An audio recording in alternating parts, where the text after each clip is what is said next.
Shalom saudaraku yang terkasih dalam Yesus Kristus. Sekarang kita memasuki kuartal ketiga. Pelajaran pertama ini berjudul Pelayanan Paulus di Korintus. Dengan ayat inti terdapat dalam Kisah Para Rasul pasal 18 ayat 9 dan 10. Pada satu malam Tuhan berfirman kepada Paulus di dalam satu penglihatan. Jangan takut. Teruslah memberitakan firman dan jangan diam. Sebab aku menyertai engkau dan tidak ada seorang pun yang akan menjamah dan menganiaya engkau sebab banyak umatku di kota ini. Saudaraku yang terkasih dalam Yesus Kristus, pelajaran ini membawa kita kepada satu kisah yang sangat penting dalam sejarah gereja mula-mula, yaitu pelayanan Rasul Paulus di Korintus.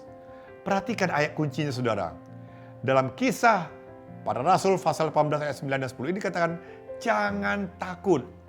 Teruslah memberitakan firman, jangan diam, sebab aku menyertai engkau, sebab banyak umatku di kota ini. Ini kalimat yang luar biasa saudaraku. Karena Tuhan berkata demikian bukan di Yerusalem, bukan di kota yang orang-orang saleh, tapi di Korintus, kota yang penuh dosa. Nah, pelajaran minggu ini adalah bagaimana terjadinya keberhasilan Injil yang tidak bergantung kepada keadaan dunia, tetapi kepada panggilan Allah dan kesetiaan hambanya. Maka oleh sebab itu saudaraku, dalam buku Roma pasal 1 ayat 16, 1 Korintus 3 ayat 6 dan 7 dikatakan, pekabaran Injil tidak bergantung pada kekuatan manusia. Karena Injil adalah kuasa Allah yang menyelamatkan.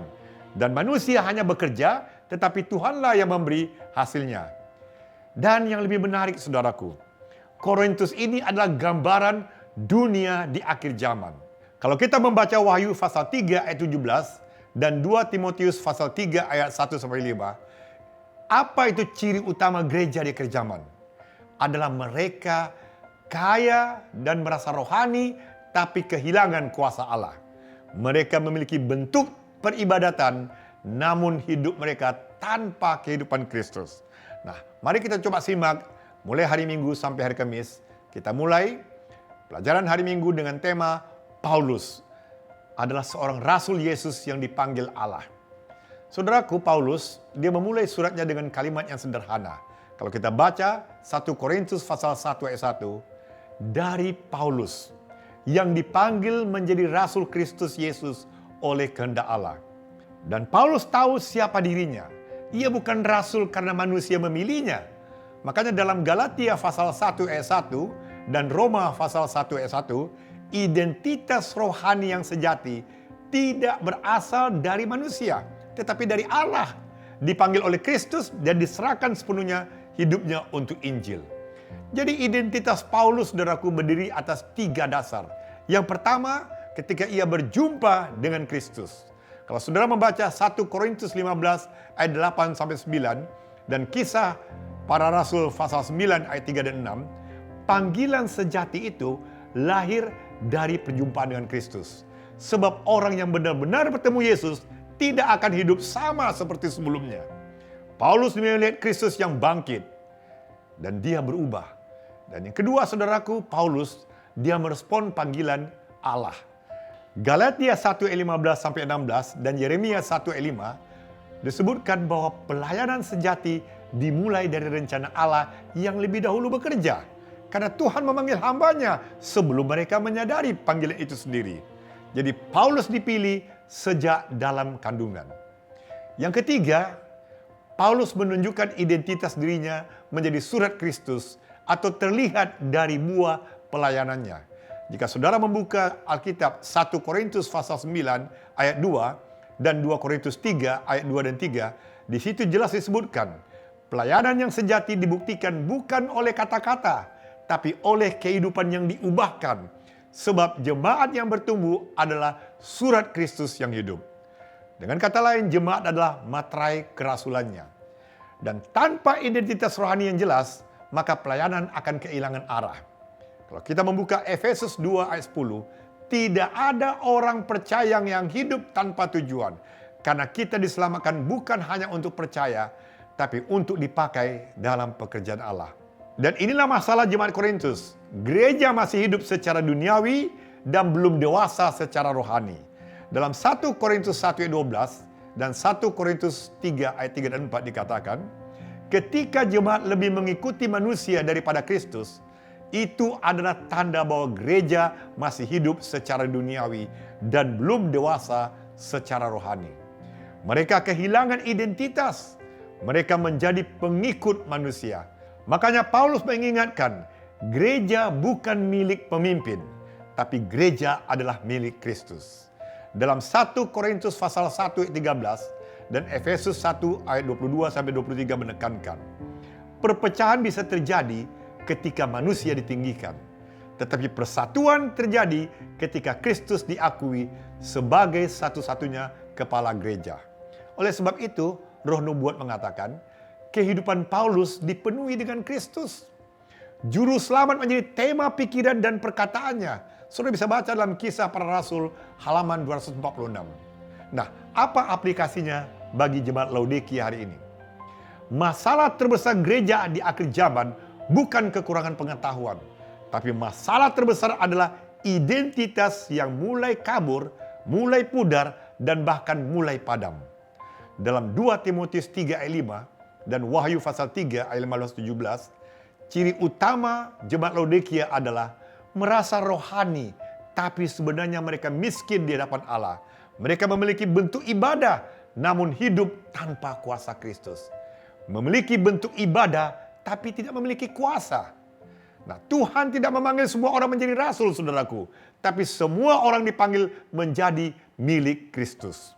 Jika kita membaca 1 Petrus pasal 2 ayat 9 dan Roma pasal 8 ayat 28, disebutkan bahwa panggilan Allah memberi tujuan pada hidup kita. Karena orang yang dipanggil Tuhan bukan hanya diselamatkan, tetapi dipakai untuk menyatakan terangnya dalam setiap keadaan. Nah, kalau identitas kita jelas, maka misi kita pun menjadi jelas. Nah, sekarang kita masuk pelajaran hari Senin dengan tema dari Athena ke Korintus. Saudaraku, sebelum tiba di Korintus, Paulus berada di Athena. Kalau kita membaca Kisah Para Rasul pasal 17 ayat 16 sampai 17, disebutkan hati Paulus digerakkan oleh kasih kepada jiwa-jiwa, sehingga ia memanfaatkan setiap kesempatan di sinagog maupun di pasar hanya untuk memberitakan Kristus. Nah, orang yang hatinya digerakkan oleh Kristus tidak akan pernah diam, sebab setiap tempat dan setiap kesempatan menjadi ladang penginjilan untuk memberitakan Injil. Makanya Paulus berbicara di sinagog dan di pasar setiap hari. Kalau kita membaca buku Kisah 17 ayat 22 sampai 23, Paulus menjangkau orang di Athena dengan memahami cara berpikir mereka, lalu menuntun mereka dari agama yang tidak mengenal Allah kepada pengenalan yang benar tentang Kristus. Dalam buku Kisah pasal 17 ayat 22 dan 23 ini, Paulus mulai dari apa yang dikenal manusia, tapi menuntun mereka kepada kebenaran yang sejati. Dari penyembahan yang tidak mengenal Allah kepada Injil Kristus. Paulus juga berkhotbah di Areopagus kepada kaum intelektual. Paulus memakai pendekatan intelektual, tapi hasilnya terbatas. Dalam Kisah 17 ayat 32 sampai 34, pemberitaan Injil selalu menghasilkan tanggapan yang berbeda. Ada yang menolak, ada yang ragu, dan ada yang percaya. Tetapi firman Tuhan tidak pernah sia-sia. Makanya dalam Kisah Para Rasul pasal 17 ayat 32 dan 34, tidak semua orang menerima Injil. Tetapi selalu ada jiwa yang percaya karena keberhasilan Injil diukur bukan oleh jumlah yang mendengar, melainkan oleh jiwa yang menerima. Saudaraku, pengalaman ini yang membuat Paulus mengubah pendekatannya di Korintus. Di Korintus, Paulus membuat keputusan penting.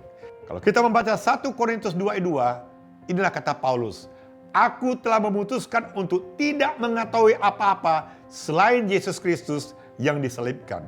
Dan inilah pusat Injil. Kalau kita membaca Galatia 6 ayat 14 dan 1 Korintus 1 ayat 23, pelayanan sejati berpusat pada salib Kristus. Karena apa yang dianggap lemah dan dihina oleh dunia ini justru menjadi kuasa keselamatan dari Allah. Oleh sebab itulah Roh Nubuat menegaskan, dalam mengkhotbahkan Injil di Korintus, rasul itu mengambil keputusan untuk tidak mengetahui apa-apa selain Yesus Kristus dan Dia yang disalibkan. Dalam buku Kisah Para Rasul halaman 206. Saudaraku, ketika Paulus datang ke Korintus, ia tinggal bersama Aquila dan Priscilla.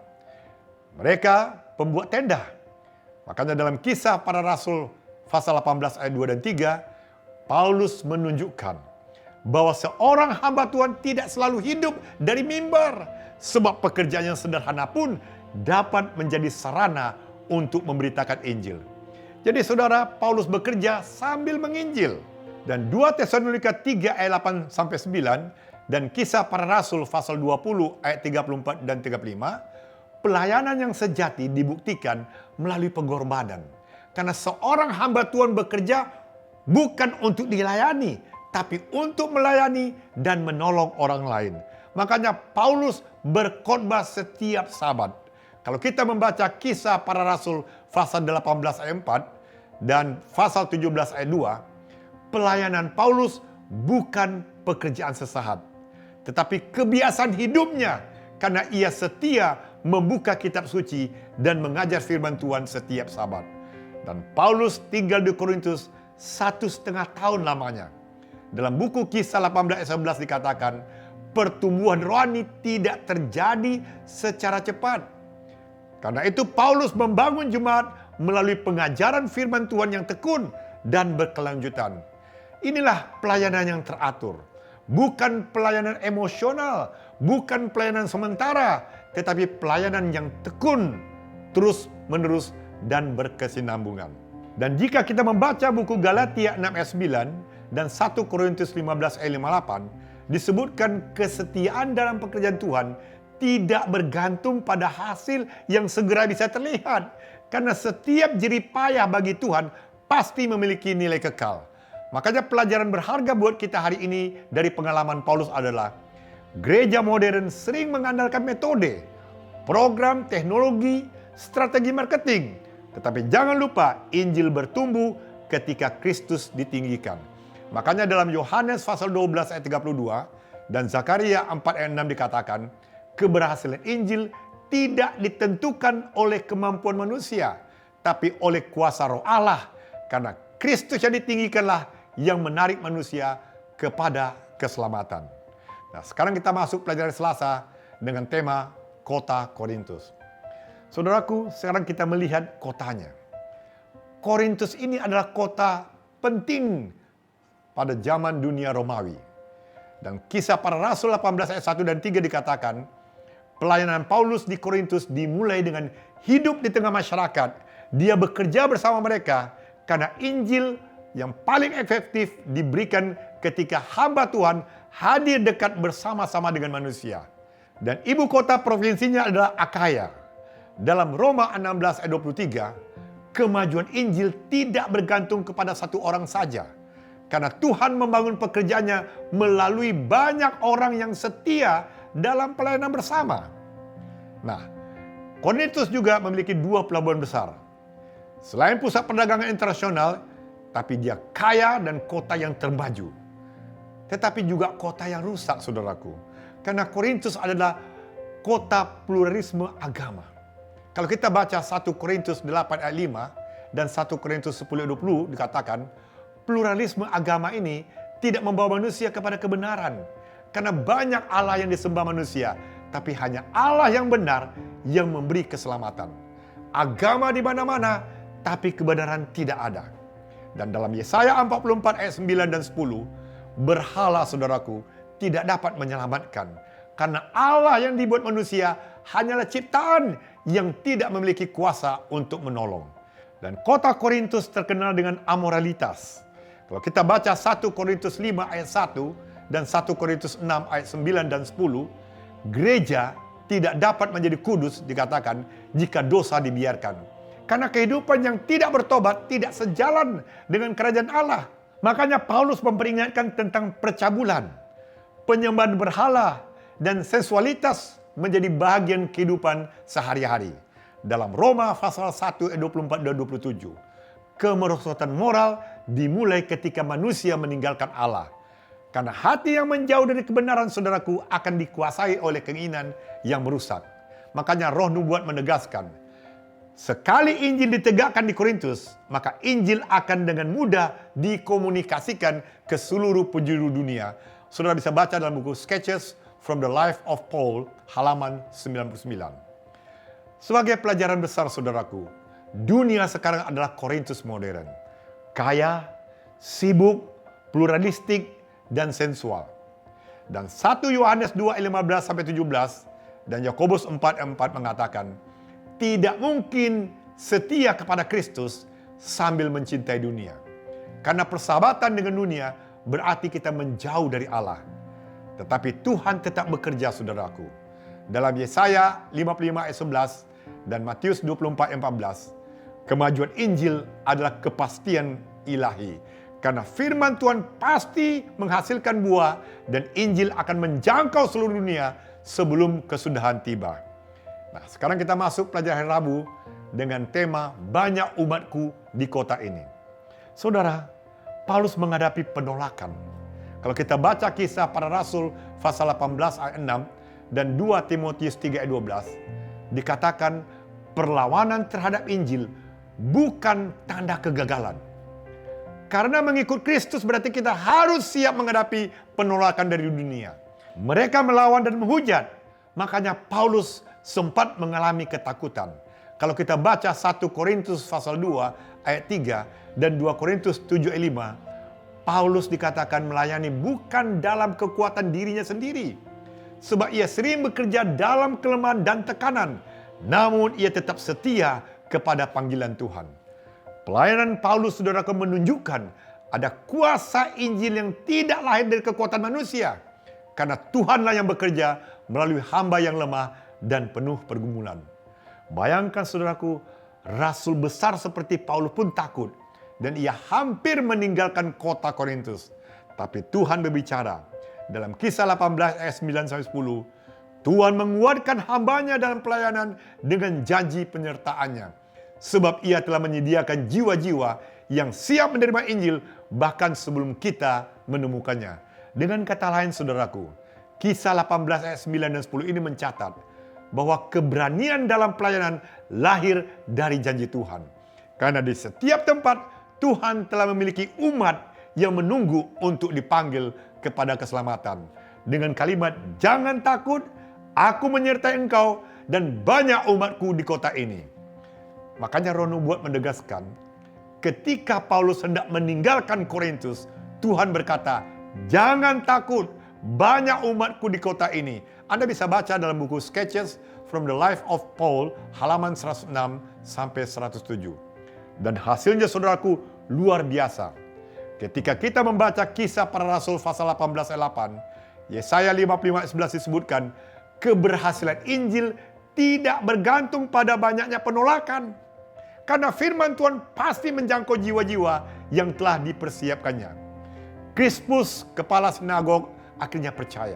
Dan ada banyak orang percaya dan akhirnya dibaptis. Jadi Tuhan melihat jiwa yang belum kita lihat. Makanya dalam Yohanes 10 ayat 16 dikatakan, pekerjaan Injil tidak pernah sia-sia. Karena Tuhan mempunyai jiwa-jiwa yang akan mendengarkan suaranya dan datang kepadanya. Pelajaran, saudaraku, dari kota Korintus adalah dunia yang paling rusak adalah merupakan ladang Injil yang terbaik. Dalam Lukas pasal 5 ayat 31 dan 32 dan 1 Timotius 1 ayat 15, Injil adalah kabar keselamatan bagi orang berdosa. Karena Kristus memanggil bukan orang yang benar, tapi mereka yang membutuhkan pertobatan. Dan itulah kota Korintus membuktikannya, janji Tuhan itu. Dalam Yesaya pasal 41 ayat 10 dan Ibrani 13 ayat 5 dan 6 dikatakan, ketakutan dikalahkan oleh janji Tuhan. Karena orang yang disertai Allah dapat berdiri teguh meskipun menghadapi kesulitan dan ancaman. Maka oleh sebab itu Paulus bertahan karena adanya janji Tuhan. Nah, sekarang kita masuk pelajaran Kamis dengan tema surat-surat Paulus kepada jemaat Korintus. Saudaraku, Paulus menulis kitab 1 Korintus itu berasal dari kota Efesus. Dalam 1 Korintus 16 ayat 8 dan 9 dikatakan, kesempatan pelayanan yang terbesar sering berjalan bersama perlawanan yang terbesar. Karena Tuhan membuka pintu Injil bahkan di tengah banyak tantangan. Dan pada waktu itu Paulus menerima laporan dari keluarga Chloe. Ada perselisihan di Korintus. Dalam Korintus 1 ayat 11 dikatakan oleh Paulus bahwa perpecahan tidak muncul tiba-tiba. Karena jemaat yang kehilangan fokus kepada Kristus akan mudah terpecah oleh perselisihan manusia. Dan penyebab jemaat bermasalah adalah perpecahan. Makanya dalam 1 Korintus 1:12 dikatakan, gereja mulai terpecah ketika manusia ditinggikan karena orang yang mengikuti pemimpin lebih daripada mereka mengikuti Kristus dan mereka akan kehilangan kesatuan rohani. Amoralitas. Dalam 1 Korintus 5:1, kemerosotan rohani juga dimulai ketika dosa itu ditoleransi. Karena gereja yang membiarkan dosa perlahan dan pasti akan kehilangan kekudusannya. Penyebab lainnya adalah kesombongan rohani. Dalam 1 Korintus 4 ayat 8, kesombongan rohani membuat manusia merasa tidak membutuhkan Tuhan. Karena orang yang merasa sudah cukup sering berhenti bertumbuh secara rohani. Perpecahan juga disebabkan oleh tuntutan hukum. Dalam 1 Korintus 6 ayat 1 dikatakan, ketika orang percaya menyelesaikan masalah dengan cara dunia, ini menunjukkan bahwa kehidupan rohani belum menguasai hubungan mereka di dalam jemaat kepada Tuhan. Gereja kehilangan kesaksiannya ketika anggota saling melawan karena perselisihan yang tidak diselesaikan dengan kasih akan merusak persatuan umat Tuhan. Penyebab berikutnya adalah berhala. 1 Korintus 8 ayat 4-7 dan pasal 10 ayat 20 disebutkan, berhala mungkin tampak tidak berkuasa, saudaraku. Tetapi penyembahan berhala membuka jalan bagi kuasa yang menyesatkan manusia dari Allah yang hidup. Dan penyebab berikutnya adalah karunia yang disalahgunakan. Dalam 1 Korintus 14 ayat 26-33, karunia rohani, saudaraku, bukan untuk menonjolkan diri, tapi untuk membangun jemaat. Karena Allah adalah Allah damai sejahtera, bukan kekacauan. Makanya jemaat juga mengirim pertanyaan kepada Paulus dalam 1 Korintus pasal 7 ayat 1. Pertanyaan jemaat ini, saudaraku, menunjukkan kerinduan mereka akan kebenaran. Karena pertumbuhan rohani terjadi ketika orang percaya mencari jawaban dari firman Tuhan ini.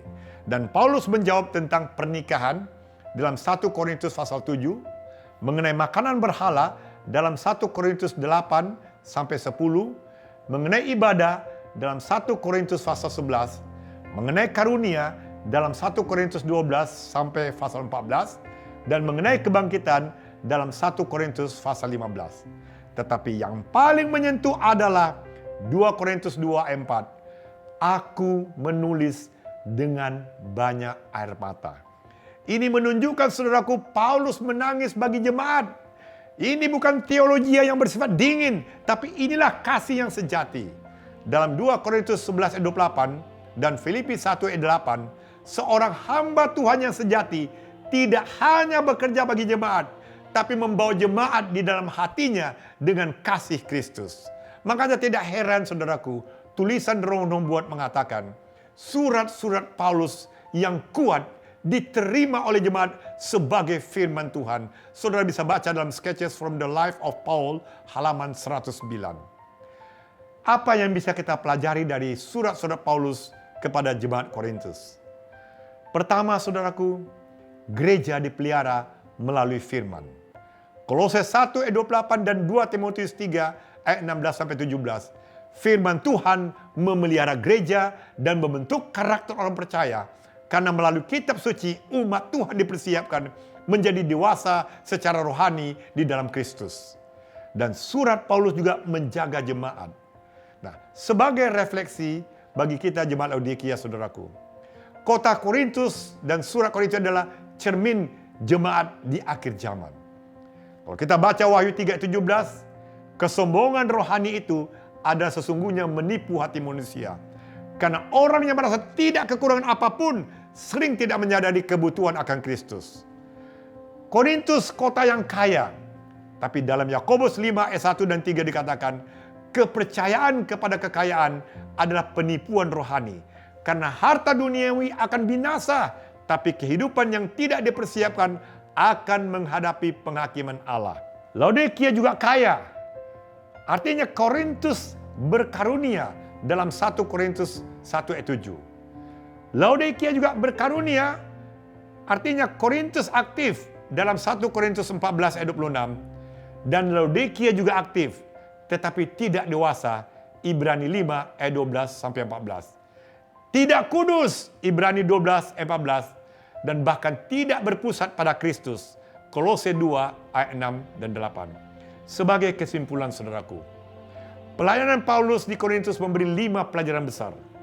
Yang pertama, identitas rohani itu sangat menentukan misi. 1 Korintus 1 ayat 1 sampai Roma 1 ayat 1. Bahwa pelayanan sejati tidak dimulai dari manusia, tapi dari Allah. Karena seorang hamba Tuhan dipanggil oleh Kristus dan hidup untuk Injilnya. Jadi Paulus ini dipanggil oleh Allah. Yang kedua, Kristus yang disalibkan adalah pusat Injil. Dalam 1 Korintus 2 ayat 2 dan Galatia 6 ayat 14, pelayanan yang sejati berpusat kepada salib Kristus. Karena di sanalah kuasa keselamatan dinyatakan dan manusia diperdamaikan dengan Allah.